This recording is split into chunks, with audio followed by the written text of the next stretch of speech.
ku Megatron kwoli subscribing liking kula mawundi agesigika mukyanonya basabu mama muli mitwale emeka subscribing baongere mugende ku YouTube mushamu Shalom 256 musubscribe mulaba abantu banange mwasibye mutya tuli wano mukati Shalom mbuza ku bantu abatula ku Megatron mwebale kwekumirako olwama Wulira amatofu ndone ever apologizing Fred nanga wa kibina kyano Jeni Namukasa batuletedde bawa falinga gwe mwena amaso malwadde naye mukulu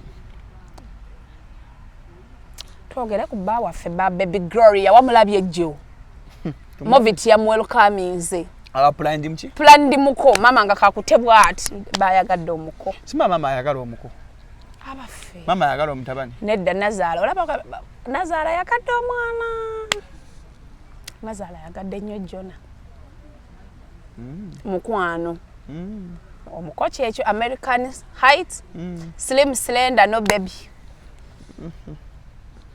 kale maze genda maaso omaze bawa fe content creator yogera mufere wagulo bana mama ba content creator baba bafere mulaba content creator onaja wagatirira alinga za bakaba parliament nagatta wano omusana mubasa mudajja wakwogerera ono mwogerera bichi yali nakola ba kwefani ya nyekirevu tali nchogere entya ye wakuzimba tali nga bawo onatwala abantu ebweru manya bakutekito kola yi nga mulengera abakalo gende Korea ojja kola watch ne boti viraza Korea sinze bunyo yesa jenyi kwa byekao jenyi namkasoga mocha akuisa nga isa mufani kumbe gwafumbe waka kalino Shalom ekintu ekyo wakikwata byo mwami oyo mukwano gwa atwala abantu bweru ba mwami oyo mukwano gwa ata babambe bamba no musango bande opera wabba muko omusajja esa ya storage bulinga Shalom 256 ndeta gwabba ko tukole omuntu nange nzije saba musajja yanyini gwabba ko omusajja gwendeta n'abaana gwendeta nyumiza tunyumye bawa fenga batulindo breaking story kusawa 2 anti obawa premier nje 2 saa 2 mama nyako na premier linganza abako views olumuzitawuka damu bwa content creator nganya kudaba banchaze amampa atigampe kintu kikaluba kintu kikaluba nga Baby Gloria ye yafuna omusajja mama yafuna omusajja ye yafuna ani Baby Gloria yefunira Jonas we mama namuguli esuti ya proposal gobukonga bwakwagadde obumanyi ngabulwa bamwagala kubuka omusajja. The problem we have right now, we have what we call neo-colonialism. Back then we had colonialism ng'ekyaliwo. Abazungu batutwala tusa mu ssero omulu abangereza nga tuvuba bafuzi b'amatwale. Musi bakolonizinga mwali mu Uganda. Ffe twakolonizingibwa abangereza wano mu Uganda. Bwe tukolonizinga mu myaka gy'enkaaga okuva mu myaka gwa 5 nkaaga ne tulwana ne tufuna obwetwaze. Ne tufuna what we call post-colonialism. Colonialism akoze eki aweddewo naye nga effect zaayo zikyaliwo ne bajja nga balwana bana abaaliwo baani bana bafa mama yanje ankandi baani ne tufuna what we call right now tuna kyetuta neo-colonialism. That colonialism yaggwawo ne colonialism yavaawo nga yakavaawo myaka gy'ensanvu 8 9 kati as per now as we speak we have what we call neo-colonialism. Nazi kuno nze nakulira ewaffe jjajjaffe yakyalanga jjajjaffe azaala maama wange bwe yakyalanga ewaka yatulanga wa maama Nakku kyasemberanga nnyumba ya taata waffe waka nga tamukkiriza kusembera nsonga ki olw'obuko n'okwewala ebyandibadde bibaawo bye tulaba kati okukola amawano kuba esansa ofuna sitole nga ne mama Baby Gloria naye yasiimira ddala Jonathan ne buli wamu. Shalom. Kanisa nkubulira ekiriwo. Kati omuzungu wagenda. One of the effect, one of the abaana neo-colonialism azadde Pentecostal churches over American culture. And remember in colonialism, tutwa tweeta assimilation. that Namukasa once I adopt you, I'm going to assimilate you into my culture. Bwemba siri ambizi nagenda kukyalya embizi. Yes. Bwemba nyambala biwanvu ga kwambala biwanvu. Kati emu kubyafuna ku baana abava mu neocolonialism. Ge madini agaba ameka edini y'abalokole. Abalokole. Tetulina bu challenge. Tetulina buka abalokole. Okiwulidde? Bw'oziba tulina obwo bwemu kubya twafuna mu neocolonialism tunawo obulokole. Bwo obulokole bwajja okumalawo biri ebyaliwo. Ate nga Bible sikyega, Bible egamba sajja kusaanyawo bye nasangawo. Yesu yakyogera. Bambuza nyaga ebyakase mbye Kaisari n'amukama mbye mukama. Byewe nga sajja kusaanya bye nakola ki bye nasangawo. Kakati gwe beti nakibuuka. Oba weddira mmamba. Oli muzzukulu wa Gabunga. Okero kya kumacha nowa. Omukohaaga. Mukoddemu ohaaga. Biri nomo. Tebiri. Mu balokole fena tuli kyekimu. Siwe kiri. Simama wako mukohaaga n'omanya omwana wo haage n'abeetya. Kati senga tukaya kumanya yetugamba bannange. Mami Gloria agala mukoddemu we naye. Why we have cultures webiriwo? Kinene. Kinene. Kuba kati otulazo omuko omutegeera nnyo singa omwana. Omanyi kwa sukali zanywa. Amanya muga tamwejjika ebbiri anywa 3. Nga ne bwajja bamwero kaminga nga kabaka. Babanya sukali omweru ziba 3. Olewa brown jiko 4. Mama ategeera nnyo omwami. Bwotamanya oteka musuka, otamanya juice oteka musuka. Omwana akyali muto. Mama akoze ogwa senga. Asi muto. Omwana abadde adiba? Abadde akyali muto diba. Si muto. Baby Gloria mukweka nsinga n'obukulu. Shalom. Nza kiye Baby Gloria, Auntie Gloria. Auntie Guru. Gogo. Auntie Gogo. Auntie Gogo. Twakati Baby Gloria twogerako, fatukenza okula, nga tugenda mu Kids Festival nga Baby Gloria yatuyimbira. Taba mukulu. Hey. Auntie Gloria. Oba nawe mwalinga mwenkana naye. Baby Gloria nsinga obukulu. Okakasa. Ansinga. Bwakubira akayimba ka Yesu agala na tufa abakazi nanga fa bali abato. Nga fe bayimbira. Baby Gloria yimbanga Yesu agera abana abato nga boogera kuffe. Yenga yali mu kayimba yimukulumu. Yimukulumu naffe. Tuka mu Kids Festival nez'amasembe. Simacha asegeka amasembe. Yagenda kusheyo. Ali kusheyo. Ye ali Bulaya. Zamusala. Ali mu America yayitaka ko kya musiya. Twamuwagira. Ekyesaako. Nga twamuwagira. Nga twalina mu Kids Festival, Green Festival. Nga twazigendanga. So bino mama byakola. Akola kikyamu. Let Gloria test the waters. Mama yagala muyamba ko mwana. Ayambe bawe. Mama Baby Gloria muwa magezi. Buli kyagala okuwa ku Baby Gloria akikole ku bawe. Anti omanyirwa kyamuyamba. Gloria yafunye omulenzi alinga taata we. Kati mama amanye engeri gye yakwata mu taata. Yakola mama olwokuba yafumbe tajja ye gwayina. Kanya kifanchi yafunye wamba alinga bawe. Because the mom wants Baby Gloria to walk in the footsteps of her. Nga bamulabaga bambi. Kuba yefunide bawe atugambe. Kuba akali musajja alinga bawe yafunye bawe. Nawe. Nanda kwaga yafuna omusajja nga alinga bawe. Obane yefunide lwaki test zivaringa. Lwaki ategerera omwana. Mwana we mu. Jonathan yajjako embuzi ku Baby Gloria. Bagamba mbu Jonathan tanakwata ku constitution. Nani kasofu mukazi akusinga sente. Ajaga atajja kuwako. Anti bya bulokole. Si bya bulokole. Baby Gloria adde tava kisasi mu and byadde akola yoti. Mbanyi mfuluma yenga ayingira. Tajimanyi ajimanyi ku esmolo wansawo. Oba yaziko izizenga. Sizize. Oba baze ku supply nga bizigo. Wewa ebizigo mu yandi bi. Movit. Mu yandi bi. Basa supply nga ebizigo. Yawa. Tubera fenna mu and busy ekisasi. Mfuluma ayingira. Ne gogo baby Auntie Gloria gogo. Na omwana embuzi kweri. Omwana yagame ne ku trip. Musajja tiyakwata ku constitution. Naki kubanga omusajja yamusinga sente. Kyayagala ayingira omukazi akusinga sente eri wa yavaako dda. Omwana embuzi kweri. Mpozi embuzi y'omwoyo ey'okubiri. Ene yange.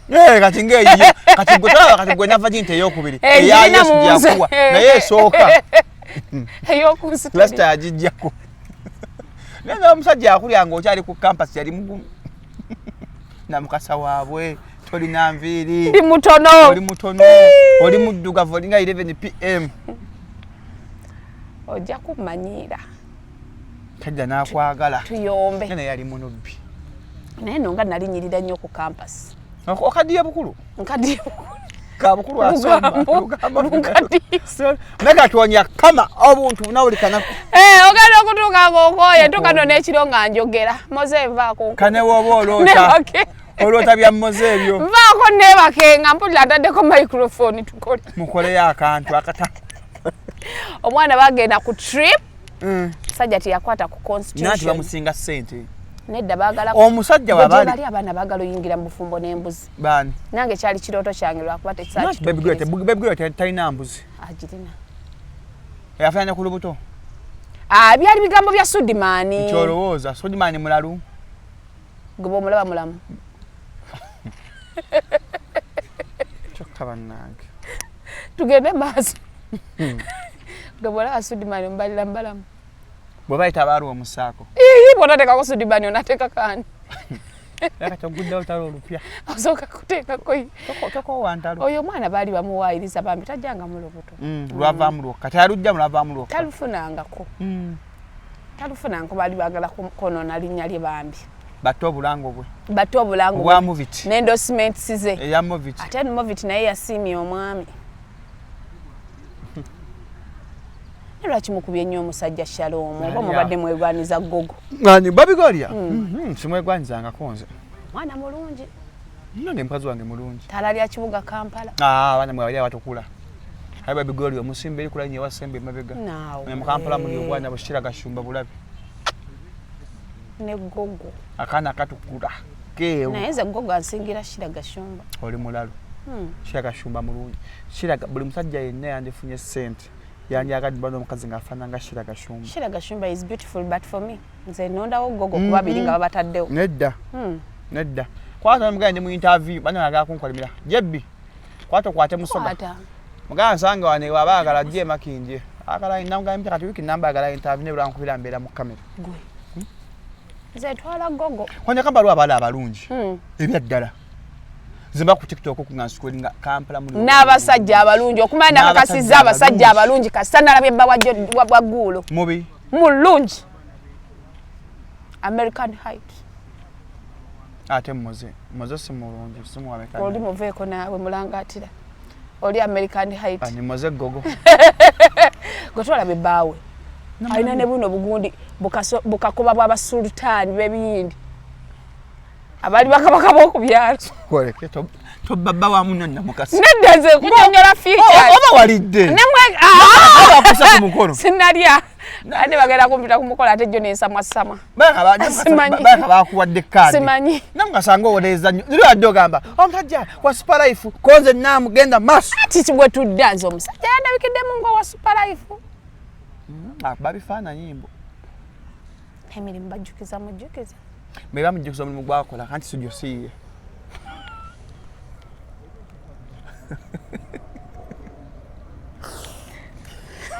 Studio siye. Obo muwala yabadde bambi byabiri na mutwe. Mwana badadi byenyo tuuka mama soko mama ngamupise. Mama atipise. Mwana abadde yakyali muto bate tanatuuka ku ssaawa yakudiba. Olaba naffe abazadde Baby Gloria is 25 years. Yes. Lwaki mama bamupise nnyo abadde ng'abaddaadi bye onzo gamba Baby Gloria abadde mu jjaamu mwaka tezitambula. Mama musanyufu oba mwana waabwe yagenda obusooka gubafumbisa essanyu ly'amaama. Ani agenda gafumbirwa ajja muwasa. Agenda muwasa naawe propose after propose kwanjula ku kyanjula mbaga. Gwe nga oyaddeko obunkusibiddeawo bukutaddewa kyofunyeemu. Namukasa nga they propose to you but where are you? Onajja kumuwasa. Okukyala tekuli wala nakati.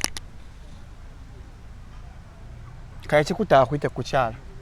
Sekiwoba banampita. Gwe kyoyagala. Sekiwoba banampita. Omusajja yankubira ne twogera ne mugasigenda kuddamu kwogerako. Yagala temwogerako? Mbu mukuba nnyo. Olwekirevu nemba? Ne ngamba nti omusajja. Omwana afaanana kabaka mwanga Baby Gloria. Yafaananiddemu omwana wa Muteesa. Thank you. Nange alinga abafuzi b'amatwale. Omega joni koli. Omusajja ana kuwasa ana emyaka dana antu balina okuwasa. Baana tali yaba anko 10. Anatali yafuna omusajja we gwalabirira. Bamukube maali kaje emyaka gyo omusajja Baby Gloria. Tejalinga myaka 3 mu ebiri. Naheza nalimanyi anti tutandise oleeta olugezigezi mbu nalimanyi ajjafuna musajja alina professional nga bulaba nti bba wange doctor, bba wange lawyer, oshegera watwala abantu bweru tikitoka tenga tikitoka nyere bagamba byonna bifu naye nga bifu bagamba tajja ali professional naye tonya mtajja ali professional naye nga ebyo bifu bambi naye nga tukitutte professionally wise ng'omusajja oyo nga gw'omunsibako he's a doctor owaaki processing a visa processing abantu kufuna visa air booking and air ticketing booking and bed space nedda ebintu ebyo mulaba oyo muvubuka oyo mwami mukwano gwange naye ajja n'abuulira abantu ku bintu bya travel nanti batwala atatwala abantu bwe kino kyenkola mama kubira kalango bayiza atatwala abantu bwe zokka mambu bba atwala abantu bwe singa yali abatwala singa omanyi obulango bwe njagala akujje kwali ye yakwe hybrid singa badde atwala abantu bwe obulango bwe nandikoze obumanyi tatwala abantu bweru ate si bba wange mukwano gwange tokipika of course you got a friend in your husband mukwano gwange tweyongereyo bannange nanti ba professionals mutebikyakola bino lawyer bali nyazi falas ngavandi ke kawesa ndikamadi fukuz naita falas ate ng'ofuna omusajja nga wa super life n'ovuga benz tegeera kati avuka basinga tabanya sente Kampala bafere balinga ba super life balina sente bali Jonathan babifaananyi nyenga n'ebirala byakola kati bino gamba ofunye doctor era ofunye doctor ne musula enjala ofumbirwa doctor nga olunyuka akumanya pain killers mu mirako ne mwebaka empeke ezebasa muzuke enjala ewonye Piriton Tabi ali mu sente njazadde abali to mwana wo mbwanti tungete gwakuleetedde yenna gwaleese gokkiriza kati mega tuwani uyo YouTube bamwanjula afu YouTube emwera milioni 10 kudda gwe buli sema kamulamba yenga YouTuber ositegeera gwoli YouTuber kwani tukulieta sente ofunira ddala ofuna omusala omusava bakuwanira media consultant nako nagweyongeddeko baba wagogo bakuwanira nti otiraba kale byakudda mu tajja mna fumbirwa lawyer funa doctor tebikyakola nze kyalina ekirooto ky'okufumbirwa dokita ayaga onoofumbirwa emeka bakuwuubi bakuwuubye bakoleddeko yintaani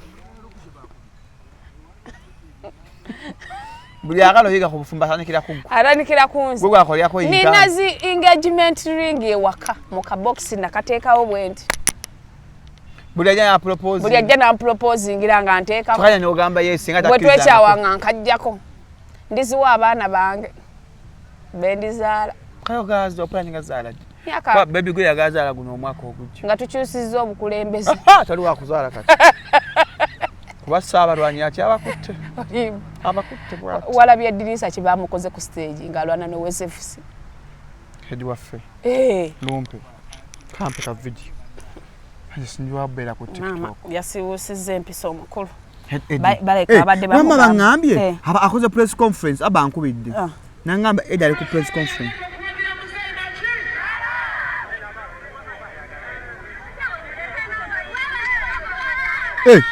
yamusingidde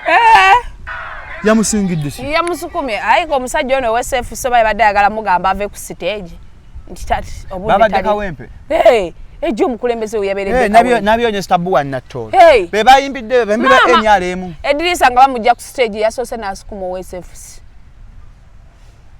n'abagamba nti gwe guno omukisa gwe nnina okuyimbira omukulembeze ndwawo ate mu advising twakola interview kasukula live kweri ne Frank Antame nga bakamuwa obukulembeze ne mugamba Eddie Kenzo bakwadde obukulembeze nefe abakola BBA ndio tumejalinga mu HR we call sale golden cuffs mugomuyita omusatu za empingu za zaabu ne tugamba Museveni adde Eddie Kenzo obukulembeze amuwadde empingu za zaabu goloza akwadde zaabu kumbe empingu ensi agamba bamwadde gold do you think Eddie Kenzo at any given time can give advice to Museveni Zambadde manyamu advice ankubuuza nziramu do you think at any given time be it rain day or sunny day can Eddie Kenzo give Museveni advice yes how often do they meet ate yagambye alwawo mufuna kati oba mu advisingira mu email kyenkugamba President Museveni asola ngo progressinga. Naga kankukomye. Nawe. Alinga maniyo. Ata talent. Wabula Kenzo nga yali wama. Kati okuwa omulimu mu government obanga agenze kwotwa kufujo samba akapiira. Nkabere Mbappe. Nagenda kati mani yakona. That's what we are right. That's why we are right now. Singo okera nga oli munnato oli muyimbi mulungi. Government ne kwite kuwo omulimu baba okomi. Cause bagambye gwe pressure advisor no creatives. Ogenda kumu advising ati. And how creative are you? Bakwa ko kumanya bagamba bagende gutu bakwasiza bameka bayitide mu office edikenzo gende gulu. Tawali no. Don't people go to gulu? Bagenda. Kati lwaki omukulu abawe ekifo n'atabawa access ate ku kukomya. Kukomya. Olemetuuka government system. Ati oba owedde. Kati edikenzo bandi badde wani yakazindala okuganya Museveni. By the time we are given an appointment, muogero mukubira ku simu y'omu advising. Kyenagambye mbu President Museveni anana antu babadde emirimu mu Uganda ng'abamba balidde ku WhatsApp nga disappearing messages. Wanalo mtenda akola ku TV mwana mu Uganda. Bamuwa omulimu mu project advisor ne bamuwa omulimu appointment ali ya view once appointment letter ali mu view once. Botajikubisa simu yakubiri tayina simu yakubiri. Tuyasigaza kopi. Chovola kati ne wali atula ali ku motoka yavaawo bafuna obutakanya avaawo da ku motoka. Olimba ala sadde okulinnyawo. Bangamba ne motoka za kifere. Talina tebakati yekwekeno wagunyo no mwimbi graduate mpya. Emotoka vitizi ebamu ingini ya ebamu ingini ya ate mazigudde kawe. Kati nkugambe ekyo. Mbwano president ne baso gatukwadde mu public ne gamba bamuwadde omulimu but in actual sense tebakuwadde bakukomezza. No koma completely. Otuno lata gundi Kenzo wedda no wakati. Njado Kenzo agenda nga nyagende Colombia na banga nebe batabitegeera nenga nyumya Kenzo ngayimba. Naye katakomye okwo ofunye omukyala minister. Osukati Kenya so gamba mu system volongoto. Kacha asobola. Bamukubana oluyi. Kacha asobola. Katana kuwana buwanyi. Nechitali. So sometimes you look at the bigger picture. No guys, sija kunyonga ku CV yange. Ndi presidential advisor, but it's going to cost you. So sengo obo siga dengo gamba system volongoto. O ate president ajja kwetaaga nnyo.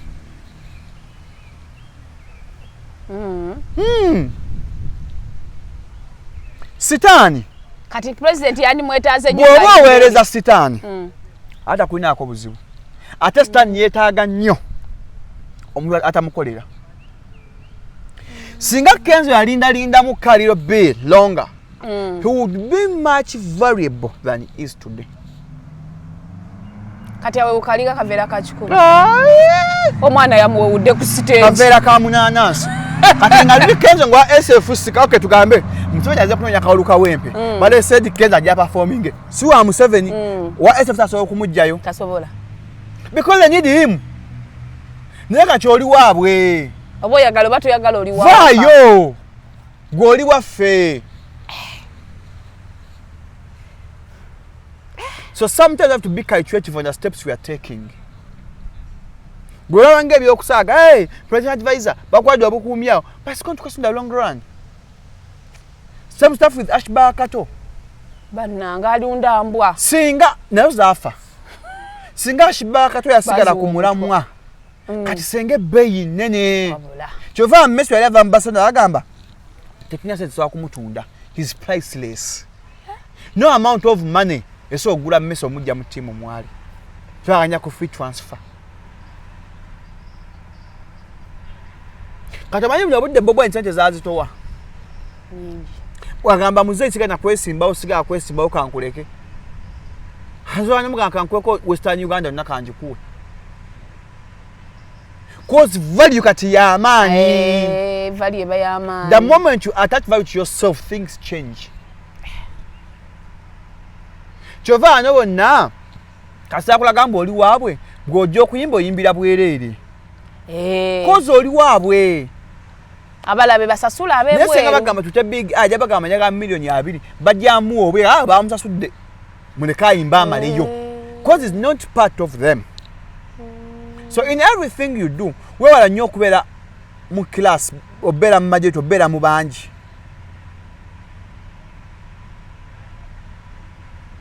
Kati kwekuswala kati kwekuswala kati kola kati tuliko mukatuli mu kuswala bakutaye ku stage vayo kabukulu asomba nenga educate kigosika kugogamba ku stage aveyo ana be it Grammy nominee be it jateka mu museum ostegera naji wa Uganda oba naye yakoze mu bisinga we bamugobye yavuddewo nga lwacha ava yeda chaka kola na president is the only chance he had mushala we tasobola mu mutusa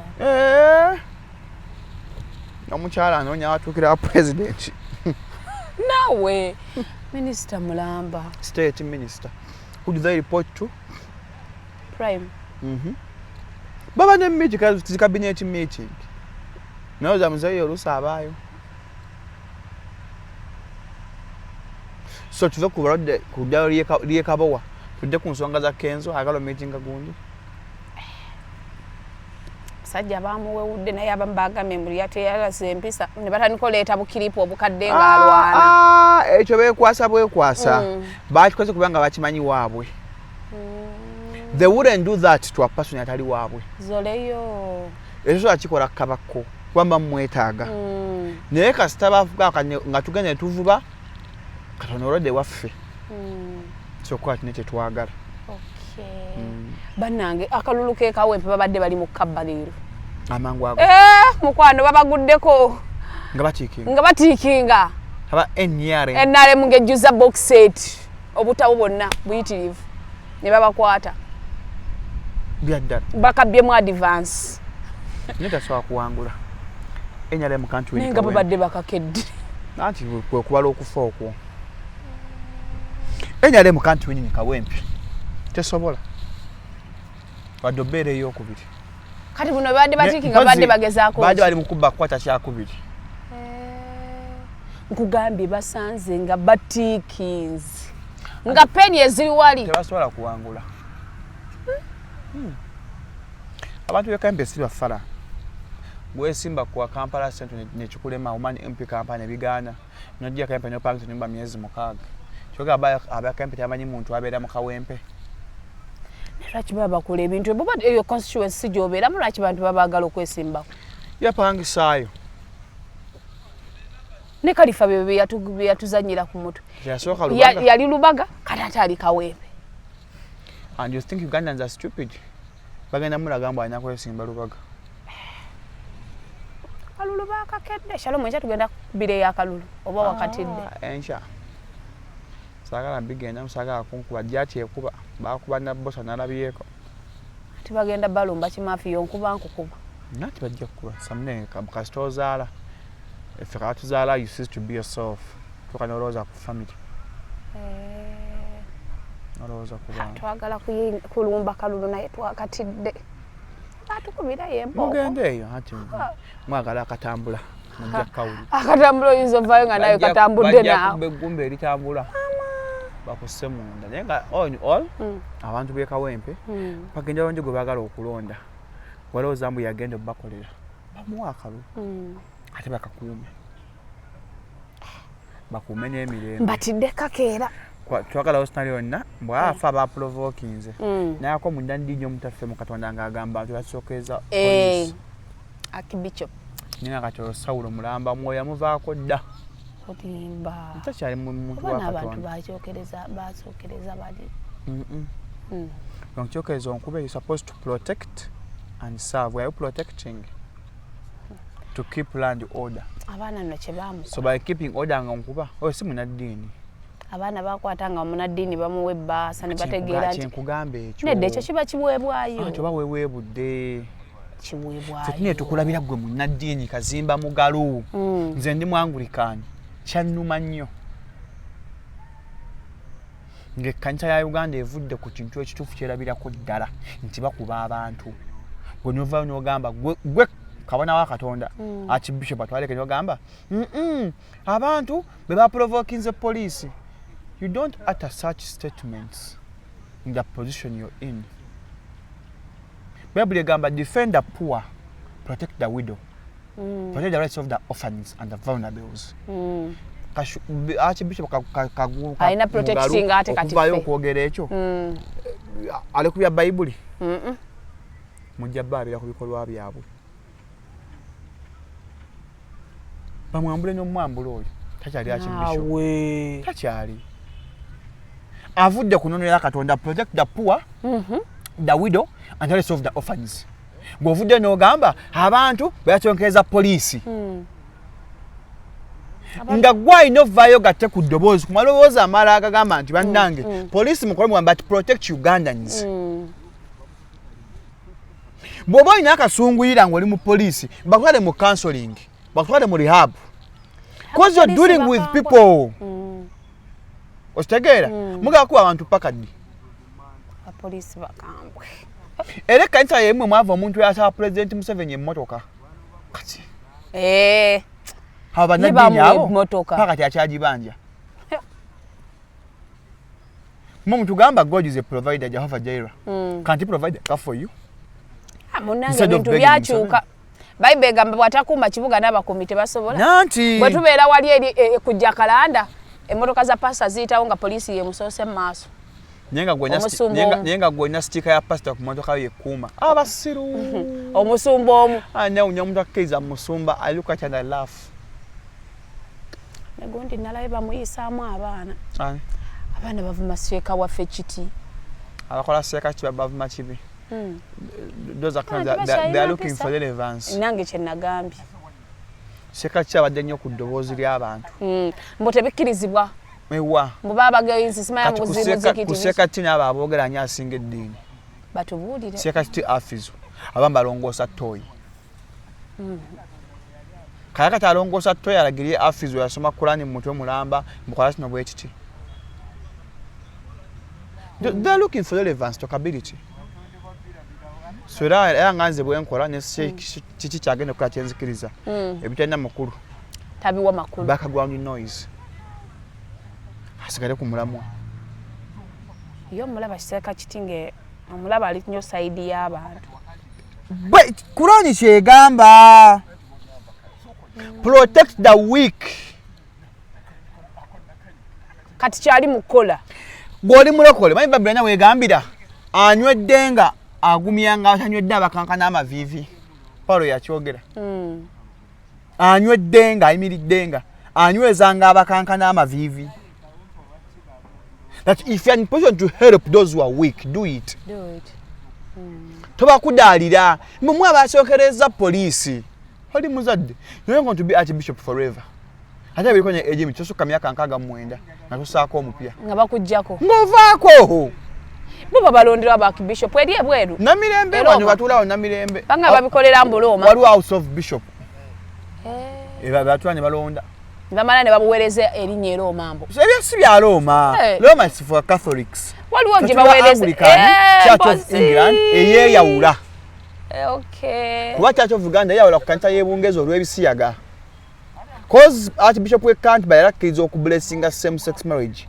Uganda niye kigaana ne beyaka tubana Church of Uganda bosi be Roma shegeza be babikola ne babazi waliwo be bangamba mbo babazimba kyaki basooka kwogera n'abe Roma simanya biki ebya Catholics boba kyata so Church of Uganda erekinza abantu down abantu abeetaaga solase abantu abeetaaga essuubi ate bo bali bamazeemu bali bamala mu mazzi essuubi mmye kyekisinga obubi bana tusembeyo n'omwana wa seeta gwe basse so ekikyukakyuka buli kanaku nanti bannange bamuse yesse bakoze bati kituufu kyekiri wa Shalom nani ne waaba yesse kati omwana yafa we should look at the reason to one what could have triggered the kid to commit suicide omwana wa senior tubizibu kibyabali senior 3 wadde mwana abamuto nnyo ndo bana ebizibu bye tulina okwebuuza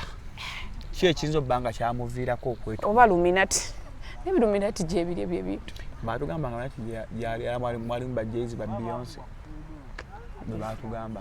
Bifuwe batwe batugamba nga tukula mboli n'avaayo ne bamuggyako amaanyi panna. Natugamba papa Pope Luminati. Mene batufera. Yakomaawo. Natugamba Beyonce kimugana okuzaala yawaayo wumbuye mu Luminati. Kyokka n'azaala. Propaganda. Omwana. N'amasomero. Postmortem bagifuna. Reports nagirabako. N'essomero lwaki terivaayo ne lituwa ekintu ekirikiri. Mukyasirise. Maybe sometimes silence is golden or silence is the best answer. Because right now the wind is still high. Buli muntu akyayogera.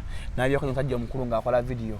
Hey, kamba buulire munnange eseta bagulawo kantini saa 10 ez'ekiro ne ngalabe mmome.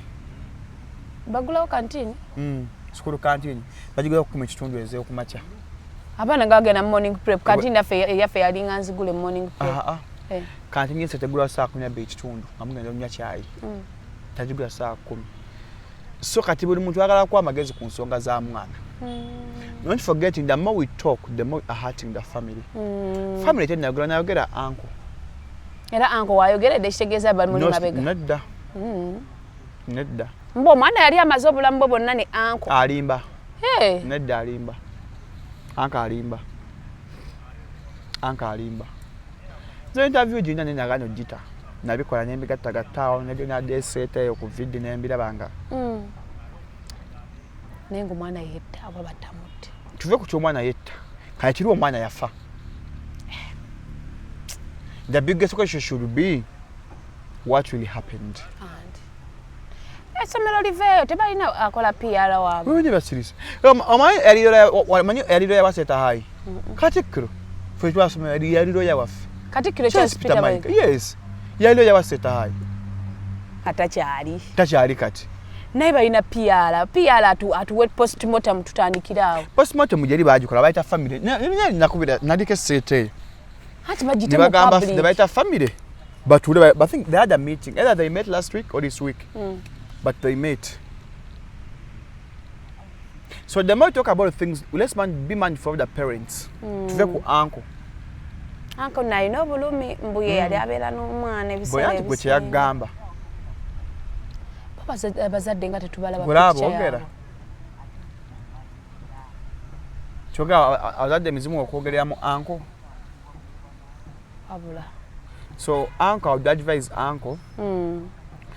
Tukomeze TikTok live. Kuba uncle munabyabufuzi yasimbawo ke Kampala okubwe MFP ne bigaana. Uncle yomukubako yesimbako kuba akasiita ngagala bakulira nabyera biri awo ebityo. Ne bamukuba kalulu. Byera awo ebityo. So let's stick to basics.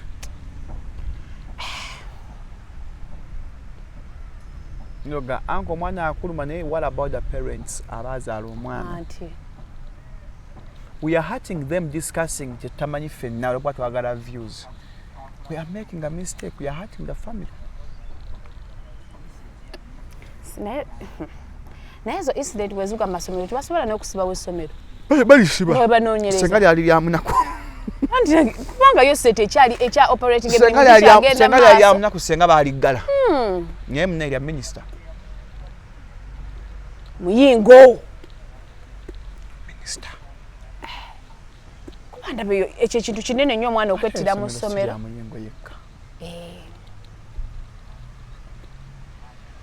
Kati mwamujja kudda muleka. Mbu mulimu kono mingi emabega.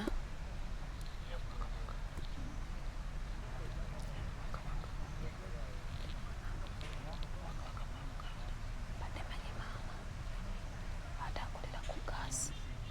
Mama atafumbisa nku. Ngagenda okulikola yava Uganda Matters Namugongo nga HM nkubulira abaalitandika Katikkiro yaliwo somero eryo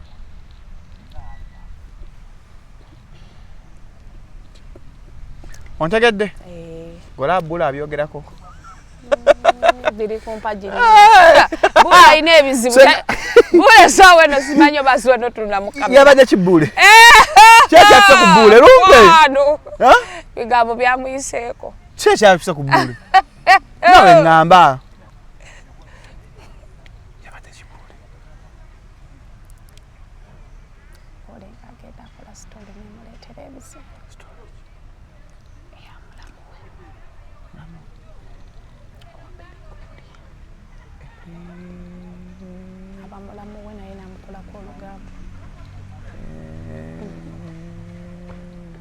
kiri ewa Buule.